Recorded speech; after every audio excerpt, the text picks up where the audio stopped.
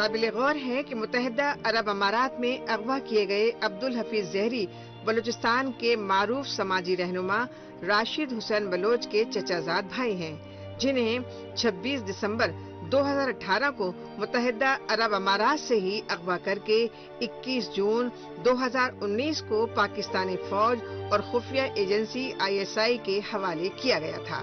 لہٰذا گزشتہ 4 سالوں سے لاپتہ راشد حسین بلوچ کی بازیابی کے لیے بھی ان کے لواحقین پاکستان میں عدل و انصاف کی گہار لگا رہے ہیں، لیکن ستم ظریفی یہ ہے کہ پاکستانی فوج اور خفیہ ایجنسی ISI کی جانب سے بلوچستان میں بڑھتے ظلم و جبر کے خلاف آواز اٹھانے پر راشد حسین اور عبدالحفیظ زہری بلوچ ہی نہیں بلکہ عبدالحفیظ زہری کے چھوٹے بھائی مجید زہری اور ان کے والد حاجی رمضان زہری کو ہزاروں لاپتہ بلوچوں کی طرح شہید کر دیا گیا۔ پاکستان میں آرمی اسٹیبلشمنٹ کی کٹ پتلی شہباز شریف کی حکومت میں جبرن بلوچ طلبہ و بچوں اور خواتین کی اغواکاری کے واقعات مزید بڑھ گئے ہیں۔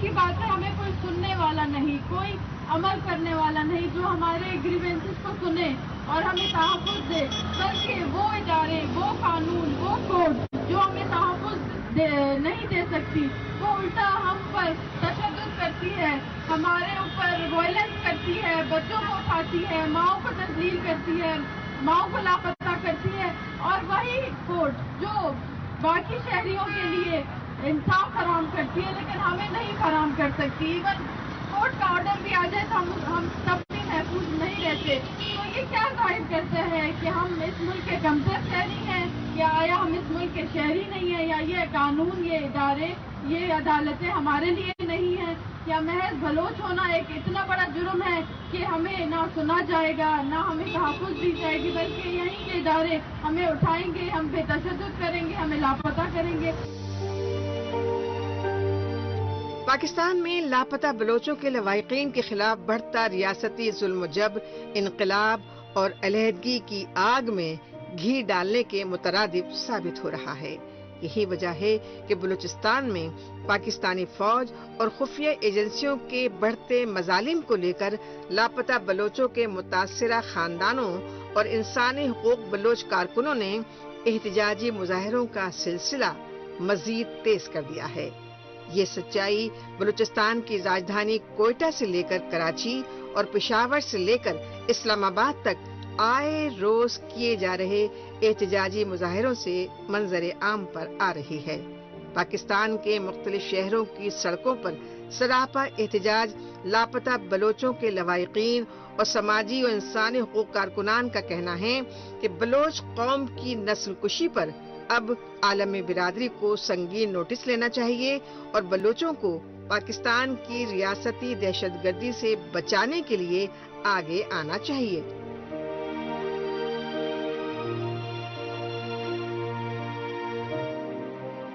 پاکستان رپورٹر میں ابھی باقی ہے۔ پاکستان میں لگژری اشیاء کی امپورٹس پر پابندی سے موبائل کاروبار پر پڑے برے اثرات۔ لیکن اس سے پہلے وقت ہے پاکستان رپورٹر کی خصوصی سیگمنٹ تیز رفتار خبروں کا۔ آئیے خصوصی سیگمنٹ میں ہمیشہ کی طرح ڈالتے ہیں ایک نظر پاکستان کی ہفتے بھر کی کچھ چنندہ خبروں پر۔ پاکستان کی دواساز کمپنیوں نے کہا ہے کہ کچے مال کی قلت اور قیمتوں میں اضافے کی وجہ سے پیداوار نہیں ہو پا رہی ہے، جس کی وجہ سے عوام کو آئندہ وقت میں مشکلات کا سامنا کرنا پڑ سکتا ہے۔ پاکستان فارماسیوٹیکل مینوفیکچررز ایسوسی ایشن نے وزیر اعظم شہباز شریف کو ایک ہفتے کا الٹیمیٹم دیا ہے اور کہا ہے کہ اگر ادویات کے مسئلے کو حل نہ کیا گیا تو پورے ملک میں کارخانے بند ہو جائیں گے۔ پاکستان فارماسیوٹیکل مینوفیکچررز ایسوسی ایشن کے چیف سید فاروق بخاری نے کہا کہ ایسوسی ایشن نے قیمتوں میں اضافے کا مطالبہ کیا ہے۔ یہی وجہ ہے کہ پاکستان ادویات کے کاروبار سے جوجھ رہا ہے، جو پاکستانی معیشت کے لیے چیلنج کا باعث بنا ہوا ہے۔ پاکستان کے خیبر پختونخوا صوبے کے قبائلی علاقے محمد ایجنسی میں پاکستانی حکومت اور فوج کے خلاف احتجاجی ریلی نکالی گئی۔ اس احتجاجی ریلی کی وجہ رہی پاکستان میں اغواکاری اور دہشت گردی کی بڑھتی وارداتیں۔ ریلی میں کافی تعداد میں شریک وہ خواتین بھی تھیں جن کے لواحقین کئی برسوں سے لاپتہ ہیں۔ ان کا موقف تھا کہ پاکستان میں اغواکاری جیسی وارداتوں میں خفیہ ایجنسیوں کے اہلکار ملوث ہیں، لیکن پاکستانی حکومت اس الزام کو مسترد کرتی رہی ہے۔ ریلی میں عوامی نیشنل پارٹی اور پشتون تحفظ موومنٹ کے لیڈران سمیت کافی تعداد میں کارکنان بھی شامل ہوئے تھے۔ گزشتہ دنوں سندھ صوبے کے کیماری میں زہریلی دھوئیں سے ہوئی 18 ہلاکتوں کے بعد صحت کے محکمے کو نیند سے جاگنا پڑا، جس کے بعد محکمہ صحت نے ہلاک ہونے والے بچوں کے لیے کمیٹی بنا دی، لیکن کمیٹی کی جانب سے کوئی رپورٹ نہ آنے کی وجہ سے سندھ ہائی کورٹ نے محکمہ صحت کو پھٹکار لگاتے ہوئے مرنے والوں کی پوسٹ مارٹم کرانے کا حکم جاری کیا۔ سندھ ہائی کورٹ کے چیف جسٹس احمد علی شیخ اور یوسف علی سعید نے معاملے پر نظر ثانی کرتے ہوئے صوبائی محکمہ صحت کے افسران اور پولیس کے اعلیٰ افسران کو ہٹانے اور معاملے کی جانچ کے لیے سینئر پولیس افسر کو شامل کرنے کے احکامات دیے۔ پاکستان کے سندھ صوبے کے شہر سکھر میں ایک انسانیت سوز واقعہ پیش آیا جو قانون کے محافظ کہے جانے والے حفاظتی اہلکاروں کی جانب سے کیا گیا۔ قابل غور ہے کہ شہر کے مینارہ روڈ پر کسی بات کو لے کر دو بھکاری خواتین آپس میں لڑ رہی تھیں۔ ایسے موقع پر پہنچی پولیس نے دونوں کو پہلے الگ کر دیا، پھر ایک کو تھپڑ مارا اور اسے برقع سمیت گھسیٹتے ہوئے انسانیت کی ساری حدیں پار کر دیں۔ اس واقعے کے منظر عام پر آنے کے بعد پوری پولیس برادری شرمسار ہو گئی، جس کے بعد ایس ایس پی سکھر نے معاملے کی تفتیش کرتے ہوئے اس واقعے میں ملوث پولیس اہلکار کو برطرف کر کے آگے کی کارروائی کا حکم صادر کیا۔ اب بات پاکستان کو معاشی دیوالیے پن سے بچانے کے لیے حکومت کی جانب سے آئے روز کیے جا رہے عوام مخالف فیصلوں کا۔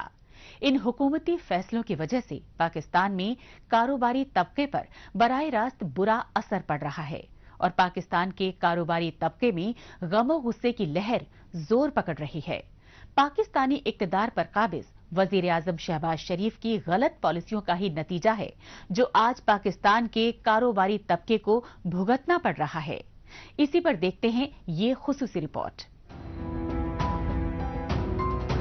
جدیدیت کے اس دور میں دنیا بھر کے مہذب ممالک سائنس اور انفارمیشن ٹیکنالوجی کو فروغ دینے کی سمت میں آئے روز مؤثر اقدامات کر رہے ہیں تاکہ وہ اپنے ملک اور عوام کو نئی نئی سہولیات کے ذریعے ترقی کی راہ پر گامزن کر سکیں، لیکن معاشی بدحالی کی وجہ سے IMF جیسے عالمی مالیاتی اداروں کے قرضوں پر منحصر پاکستانی حکومت نے موبائل سمیت تمام لگژری اشیاء کی امپورٹس پر پابندی لگا دی ہے۔